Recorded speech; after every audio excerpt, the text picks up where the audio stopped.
ജാനിക്കുട്ടി എന്താ കഴിക്കാത്തെ? കഴിക്കേ. ഞാൻ കുറച്ചേ കഴിക്കാറുള്ളൂ. ജാട കാണിക്കുന്നതല്ല കേട്ടോ, വേണ്ടാഞ്ഞിട്ടാ.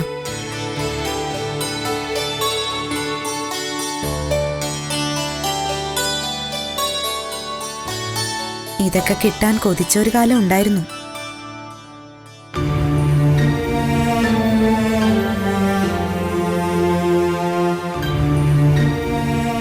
ശരിയാ, ഞാൻ ഓർക്കുന്നുണ്ട്. അന്നൊക്കെ അമ്മ എനിക്കും നീതു ചേച്ചിക്കും പാല് കുറുക്കി ഹോർലിക്സ് ഇട്ട് കൊഴുപ്പിച്ച കാപ്പി തരും. ജാനിക്കുട്ടിക്ക് വെറും പാലും വെള്ളം.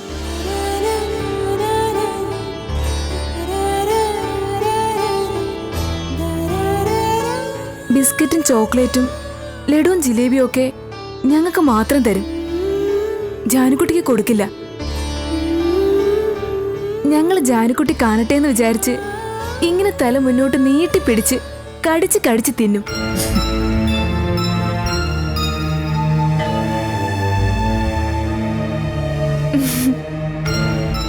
അന്ന് ഞങ്ങൾ കരുതി അമ്മ ചെയ്യുന്നതാ ശരിയെന്ന്. പക്ഷെ പ്രായമായപ്പോ മനസ്സിലായി അമ്മ അന്ന് എന്ത് ചീപ്പായിട്ടാ പെരുമാറിയെന്ന്.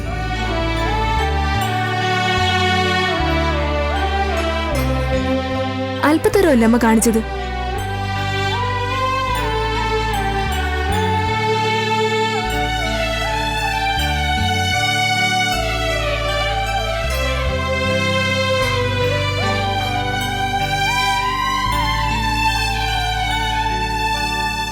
എല്ലാ അമ്മമാരും അങ്ങനെയാ. കാക്കയ്ക്കും തൻകുഞ്ഞാണ് പൊൻകുഞ്ഞ്.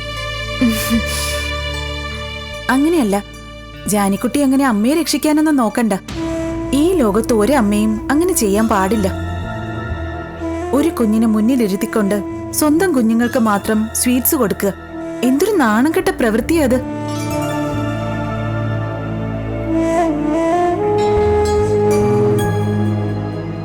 പിന്നീട് ബുദ്ധി ഉറയ്ക്കുമ്പോ അമ്മ ചെയ്തത് ഒരു പുണ്യപ്രവൃത്തിയായിട്ട് ഒരു മക്കളും കാണില്ല.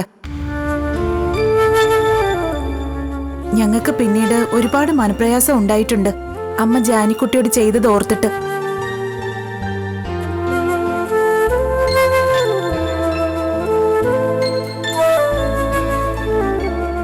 അതിന് പകരം അമ്മ ഒരു ജിലേബി അല്ലെങ്കിൽ ഒരു മിഠായി 3ആയിട്ട് പങ്കിട്ട് ഞങ്ങൾക്ക് 3 പേർക്കും തന്നിരുന്നെങ്കിലോ? എങ്കിൽ ഞങ്ങൾ അഭിമാനത്തോടെ പറയുമായിരുന്നു, അന്ന് ഞങ്ങളുടെ അമ്മ ഒരു മിഠായി കിട്ടിയാൽ അത് ഷെയർ ചെയ്ത് കഴിക്കാൻ ഞങ്ങളെ പഠിപ്പിച്ചാ വളർത്തിയെന്ന്.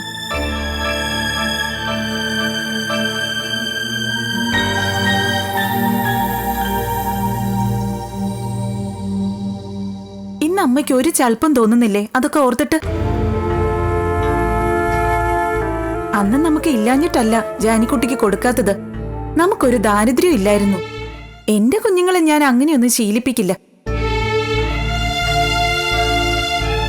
എടി മോളെ, അന്ന് വിജയനും രത്നമ്മയും പോലും ജാനിക്കുട്ടിയോട് വേർതിരിവ് കാണിക്കുമായിരുന്നു.